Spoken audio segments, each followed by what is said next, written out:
can turn the world on with her smile, who can take a nothing day and suddenly make it all seem worthwhile. Well, it's you, girl, and you should know it. With each glance and every little movement you show it. Love is all around, no need to waste it. You can have the town, why don't you take it? You're gonna make it after all. You're gonna make it after all.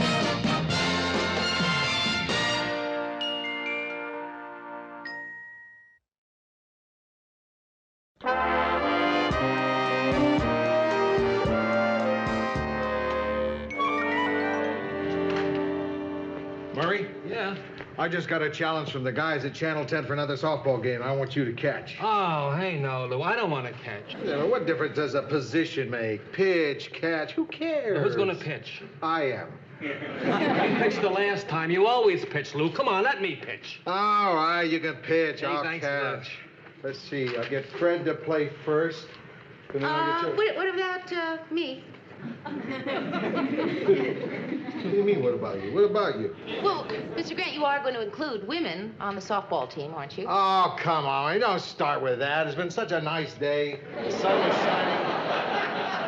The birds were chirping. Mr. Grant, there is no reason in the world that softball should be exclusively male. Or that you should think only of the men in the newsroom when you are choosing your team. No reason. Nothing to do with glands or physical size. There is no reason.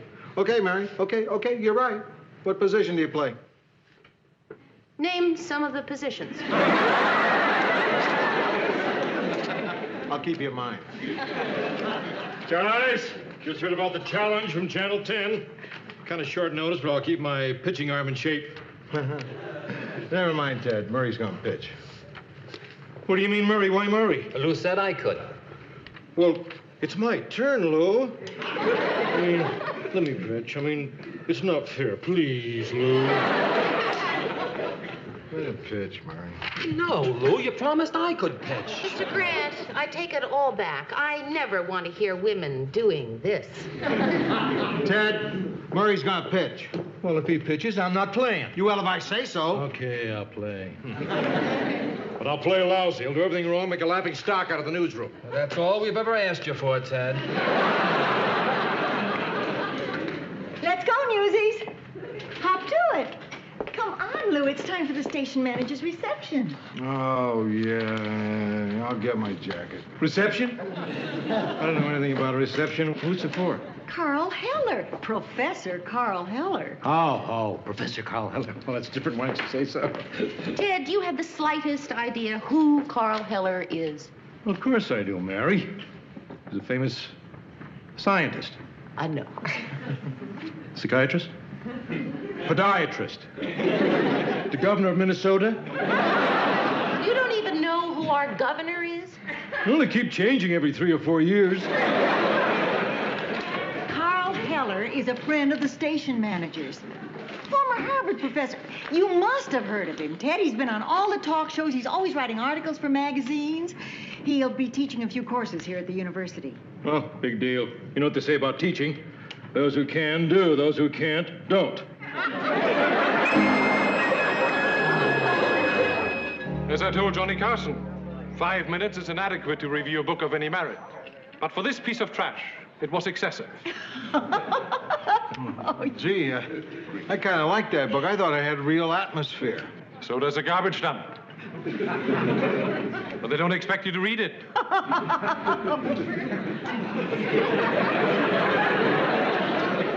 I think maybe I'll get another drink.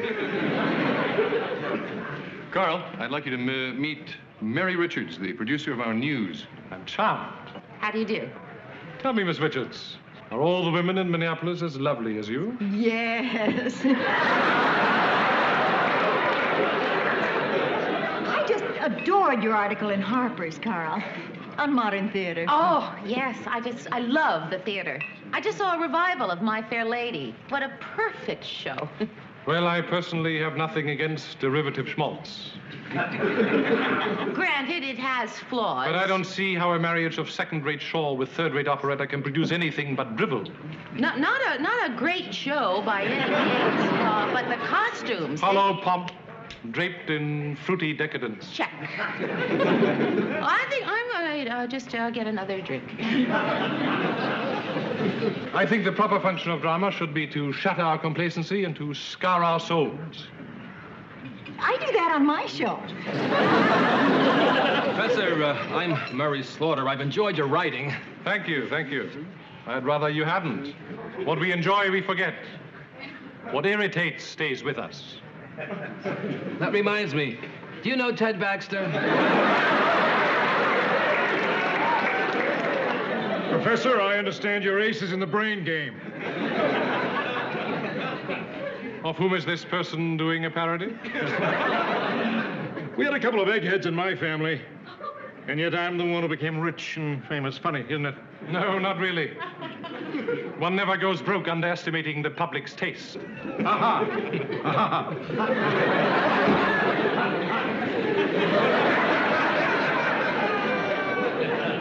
Carl and I were just discussing theater. Oh, well, I'm a movie buff myself. I love to watch them on television. That's where they belong.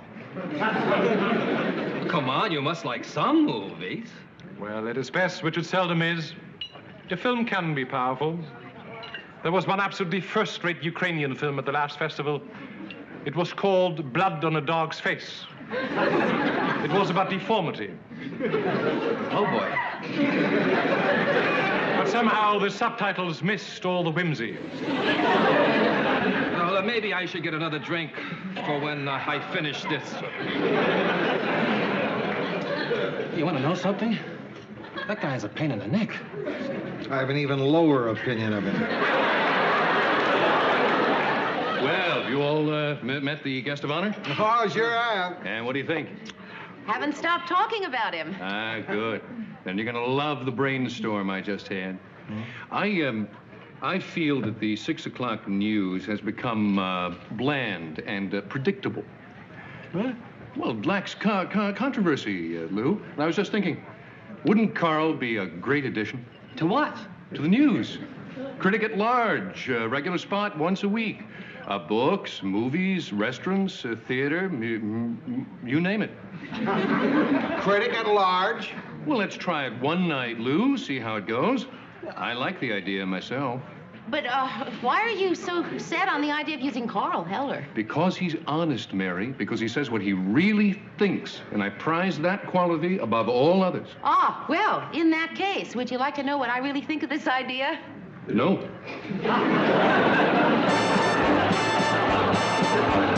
A surprise turn of events when a plucky grandmother climbed the tree herself, snared the fugitive canary in a handkerchief, and fed it to her cat.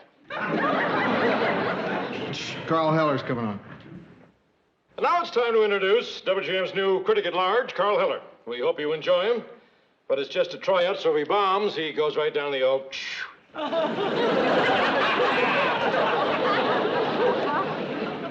And now, the distinguished Professor Carl Heller. Carl, what are you going to criticize tonight? When I accepted the job as culture watchdog to this metropolis, my immediate question was, what sort of people live here? At first glance, this town might appear to be an enclave of benighted yahoos. Well, I couldn't agree more. Unless, of course, that's bad. I wonder, are their cultural pretensions as vacant as their smiles? Is this really the heartland of what Mencken called the bourgeoisie? He just called our entire audience boobs and yahoos. Maybe that was just a teaser. Maybe he was kidding. It is said that the people get the culture they deserve. In the nights to come, we shall try to find out exactly why no first-rate art has ever been created in this big, but intellectually famished, arid, and sterile city. This is Ted Baxter saying goodnight from Phoenix, Arizona.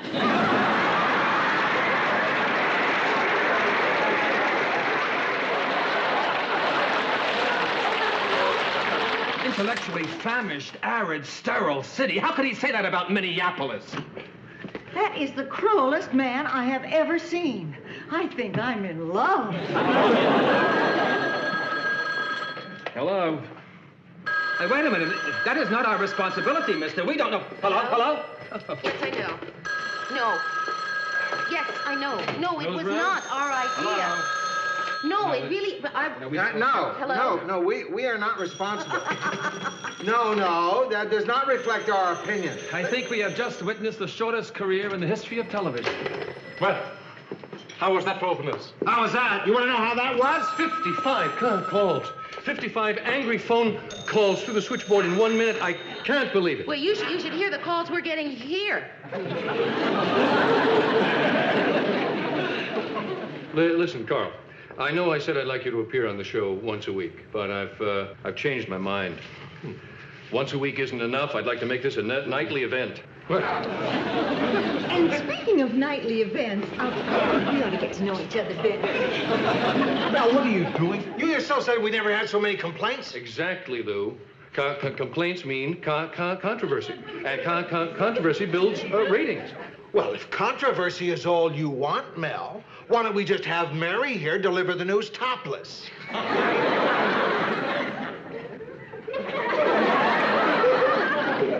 Let's see how this works out first.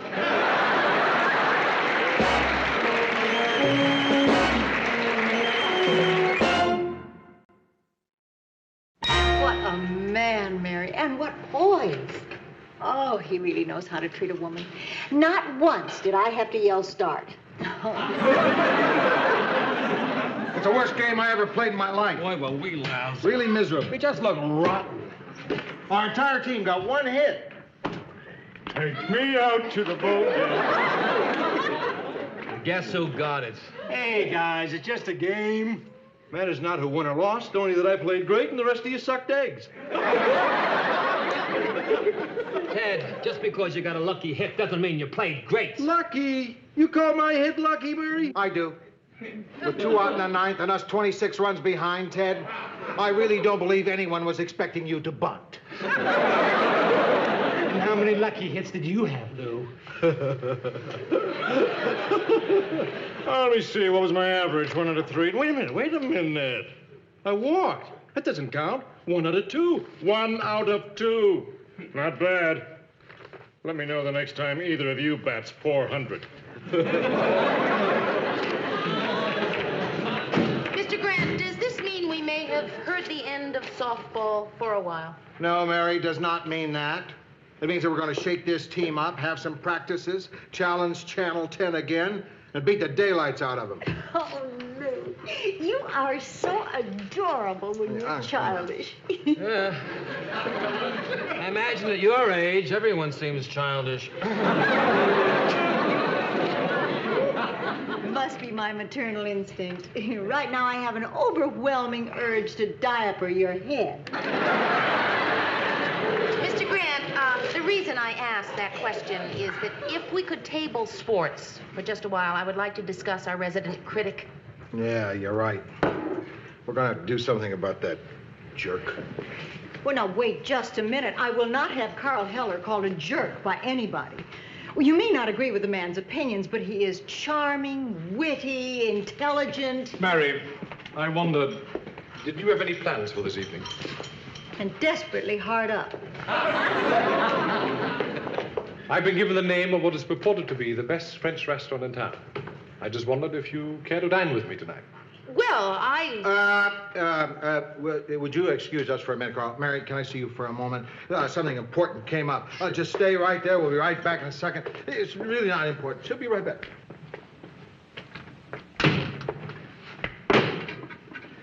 Mary?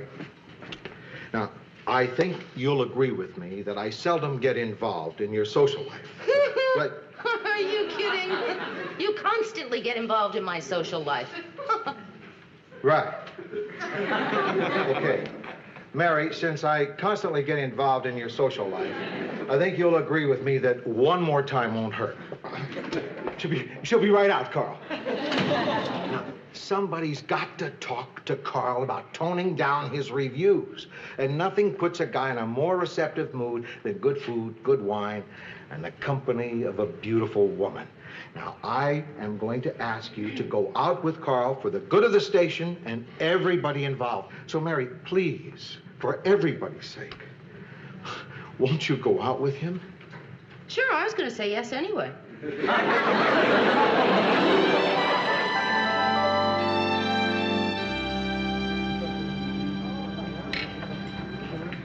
Ready to taste the wine now, sir? No, thank you, not yet.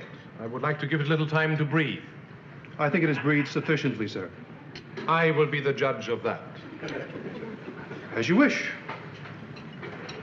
The shrimp is just delicious, Carl. Is it fresh? It looks frozen.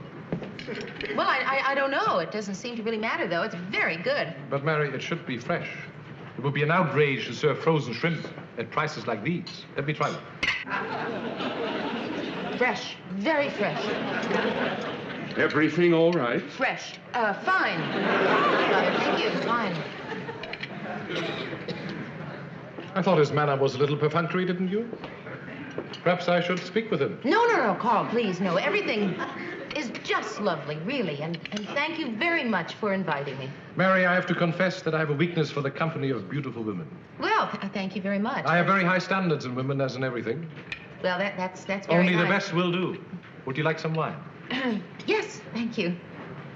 Somni, I will taste that now, please. Actually, Carl, that's something that I wanted to talk to you about. I think your standards are a little too high. How so? Well, on the news, we are supposed to appeal to the public, you know, not just to the intellectual elite. But you never seem to praise or recommend anything. I mean, you can be too critical, you know. You really think so? Well, yes, I do. I mean, just being negative isn't really being constructive. But if you were to point out some of the good things about our city and be encouraging and supportive... This won't do. I beg your pardon. This wine is bad.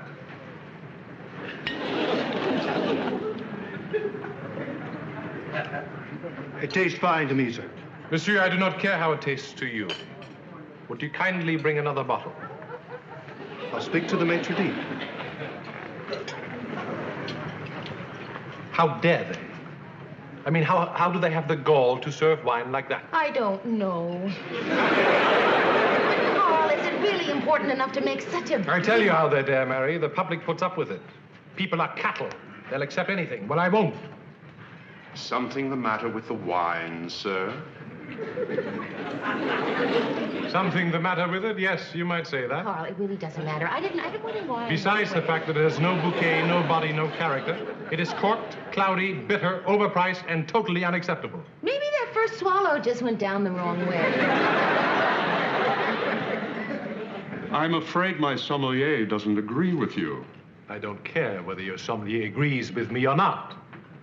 I am the customer, and that wine is bad. My shrimp was very good, though, really.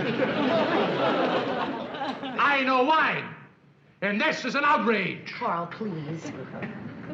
You charge $40 for a bottle of wine that has turned, and then you have the arrogance to argue with me instead of apologizing. You've just lost 2 customers. If you expect to charge these prices, then you better start treating the public with courtesy instead of condescension, or you won't have any public left.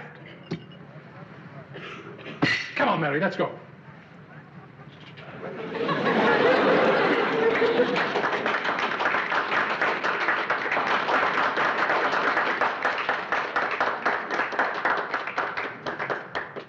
And next time, make sure the shrimp is fresh.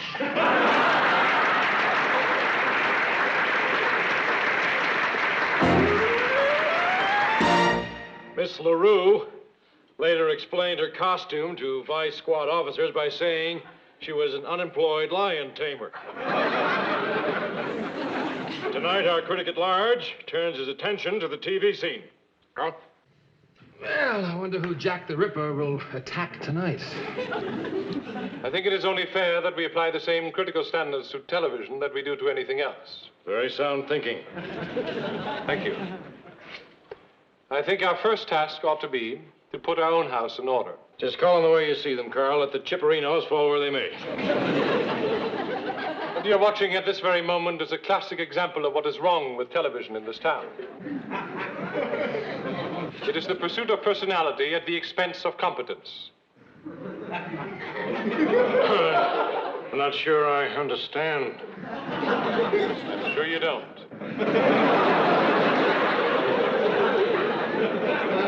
Let's face it, WJM is the biggest offender in that regard. From the dowdy frumpery of the Happy Homemaker show to the bumbling, foot-in-the-mouth delivery of a certain anchorman. And backing them up right down the line are dull writing, inept staging, and high school production methods. Well, there you are. The Emperor has no clothes.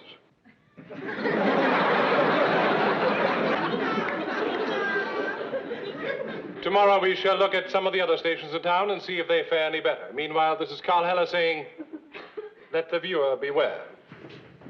High school production methods? Dull writing. Boy, he didn't miss anybody, did he? Murray, be a good guy and go buy me a gun.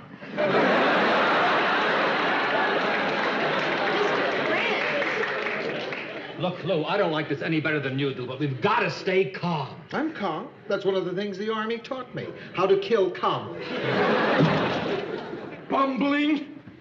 Do you think that's a nice thing to say about anybody, bumbling? My mother watches this show. What's the matter with you? If we dish it out, we ought to be able to take it. Okay, Carl. Let's see if you can take it. No, Mr. Grant, please. No, please. Don't. Let me handle this. You creep. Who do you think you are? What new show did you ever produce? Or anything else for that matter? Mary, you don't have to be a chicken to judge an egg. Have you no sense of proportion? Criticizing a multi-million-dollar movie is one thing. But to publicly attack the individual workers at a tiny television station who are simply doing the best job they can is nothing but sadistic bullying by an arrogant snob. Now hit him.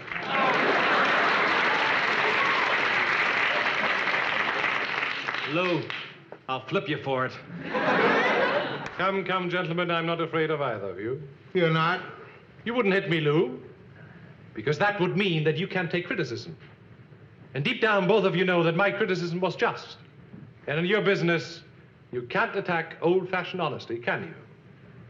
So long as I deal in truths, no matter how unpleasant, I have nothing to fear. All right, Professor. I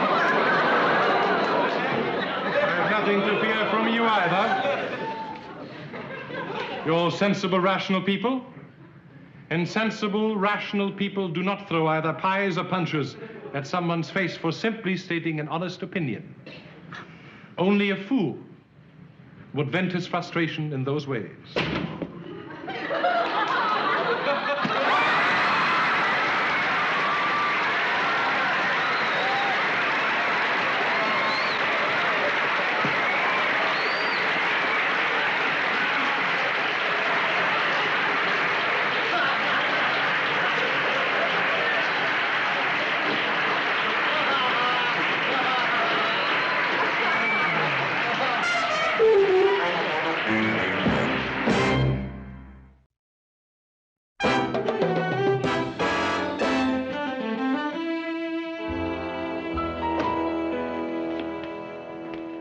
Well, he's fired. Well, how'd you work that? I didn't. Apparently, the station manager isn't that thrilled by honesty when it comes to his own shows. You know, in a way, it really isn't fair. I know. I thought the same thing myself. I mean, I don't like what Carl said, but the station manager did. He wanted controversy. Yeah, he wanted him to attack things. He wanted him to say what he thought. So, it was hypocritical of him to fire him. Very hypocritical. Not right at all.